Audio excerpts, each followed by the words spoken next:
Hello students, आज हम करेंगे केमिस्ट्री में lab preparation of nitric acid. Nitric acid के चैप्टर में ये पहला पार्ट है।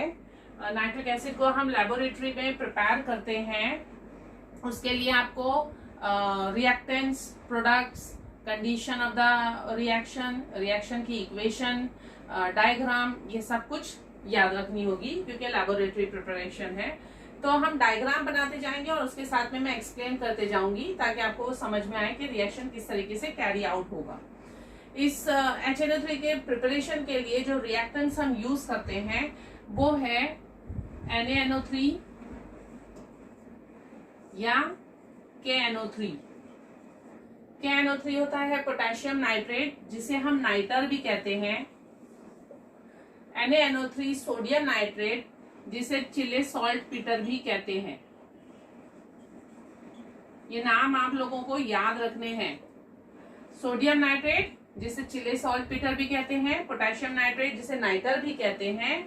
और ये जो है, इनमें से कोई सा भी एक सॉल्ट यूज किया जाता है, plus concentrated H2SO4, concentrated sulphuric acid का इस्तेमाल किया जाता है। तो सोडियम नाइट्रेट, पोटेशियम नाइट्रेट, इनमें से कोई सा एक सॉल्ट लेते हैं और कॉन्सेंट्रेटेड सल्फ्यूरिक एसिड लेते हैं 1:1 बाय वेट के रेशियो में। तो जो हम अपैरेटस यूज करते हैं यहाँ पे, एक डिस्टिलेशन का अपैरेटस, आपने जैसे डिस्टिलेशन में बनाए भी होंगे डायग्राम, सेम वैसा ही अपैरेटस यूज होता है, जिसमें एक रिटॉर्ट होता है। This is retort. रिटॉर्ट के अंदर ही हमने जो मिक्सचर है हमारा चिले सॉल्ट पीटर या तो फिर KNO3, मैं KNO3 ले रही हूं, KNO3 प्लस H2SO4, ये मिक्सचर हमने डाला है यहाँ पे। रिटॉर्ट X, इसे हम X कह रहे हैं, रिटॉर्ट है ये, जो कि कनेक्टेड होता है एक रिसीवर से। Round bottom flask is acting as receiver. एक राउंड बॉटम फ्लास्क है यहाँ पे।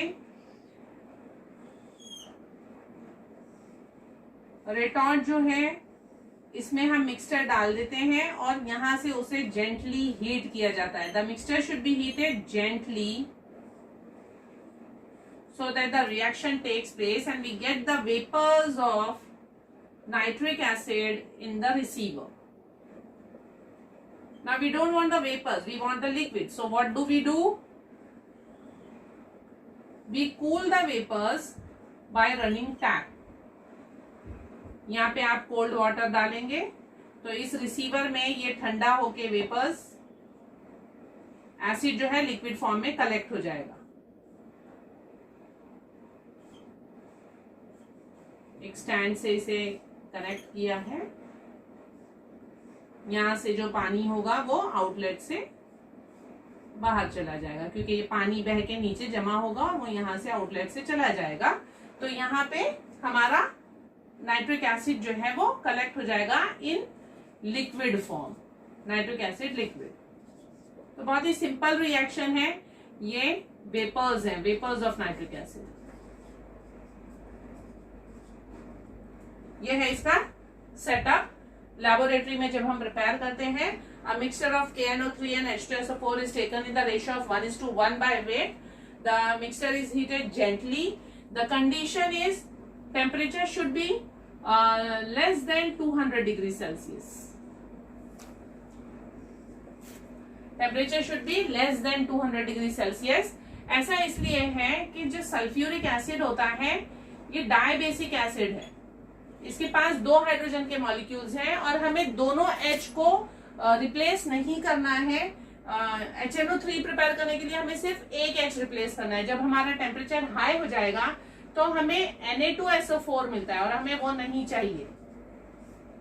हमें चाहिए NaHSO4 रिएक्शन में, सोडियम बाय सल्फेट या पोटेशियम बाय सल्फेट। पोटेशियम लगाएंगे तो पोटेशियम बाय सल्फेट बनेगा।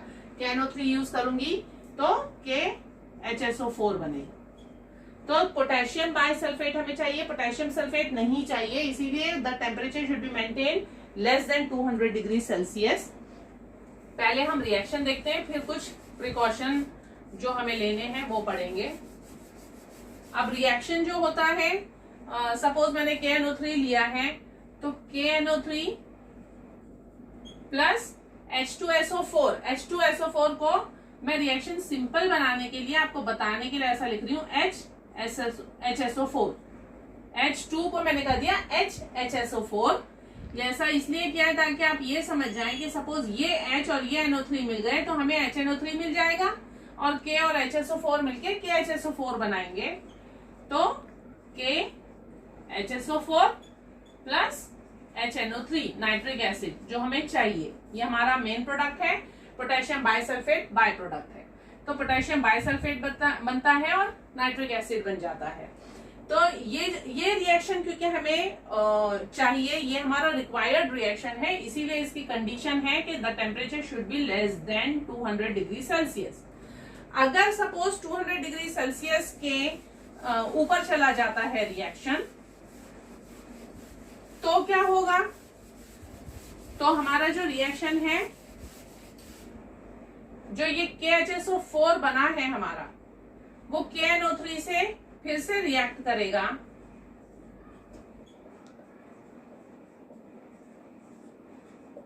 और फिर क्या हो जाएगा? K2SO4 बनेगा। If the temperature is about 200 degree Celsius, मुझे मिल जाएगा K2SO4 प्लस HNO3। लेकिन ये जो K2SO4 है, it will damage our glass apparatus. ये पूरी ग्लास अपैरेटस की साइड को स्टिक हो जाता है, उसको हमें पूरा स्क्रैप करना पड़ेगा, नहीं तो फिर ये क्या करेगा, हीट पास नहीं होने देगा। जो हमने नीचे गैस बर्नर यूज कर रहे हैं उससे हीट जो है ट्रांसफर नहीं होगी रेटॉर्ट में, और ये प्रॉब्लम क्रिएट करेगा। और हो सकता है कि हाई टेम्परेचर पे ग्लास रेटॉर्ट ही टूट जाए, इट में damage the apparatus also, therefore we have to maintain the temperature less than 200 and not about 200 degree Celsius.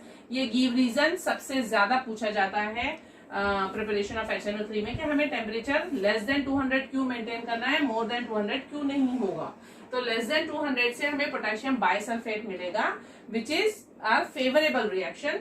More than 200 से K2SO4 मिलेगा, which may damage the apparatus, it may stick to the glass retort, because of which the heat may not be passed and the reaction may stop, or the high temperature may damage the apparatus, it may break। तो एक precaution तो हमें ये भी लेनी है कि 200 degree Celsius के नीचे ही टेम्परेचर रखना है। नॉर्मली 180 टू 200 डिग्री सेल्सियस का टेम्परेचर यूज करते हैं।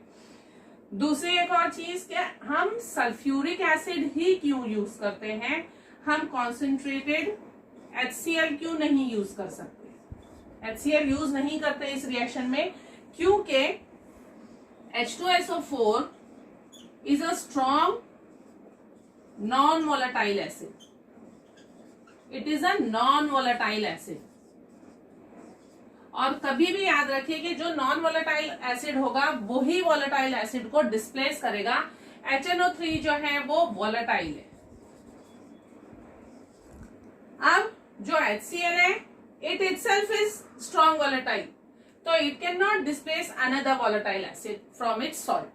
जबकि ये जो है H2SO4, it is a strong non-volatile acid, therefore it can easily displace the HNO3 part from its salt। इस salt में से ये NO3 ले लेगा और HNO3 प्रोड्यूस करेगा, लेकिन HCl ये काम नहीं कर सकता, therefore we cannot use HCl in this reaction। तो ये भी एक गिव रीजन आता है जो हमें पूछा जाता है अक्सर, एक टेम्परेचर का और एक HCl का। दूसरी चीज जो हम अपैरेटस यूज करेंगे, it should be made of glass. All the things should be made of glass. ऐसा क्यों? क्योंकि जो HNO3 प्रोड्यूस हो रहा है, vapours of HNO3 are highly corrosive.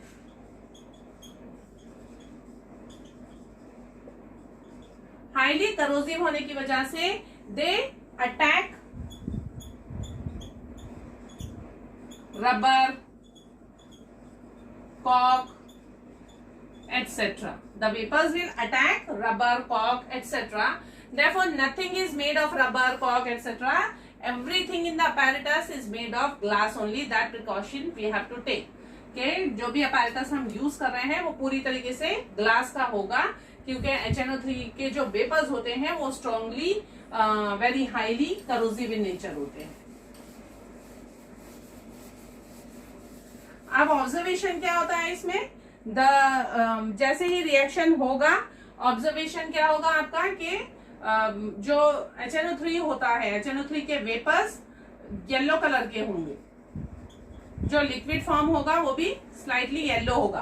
Pure HNO3 colourless होता है, लेकिन जो लेबोरेटरी में प्रिपेयर होता है HNO3, क्योंकि वो प्योर नहीं होता है, HNO3 का इतने हाई टेम्परेचर पे ऑटोमेटिकली डीकम्पोजिशन हो जाता है,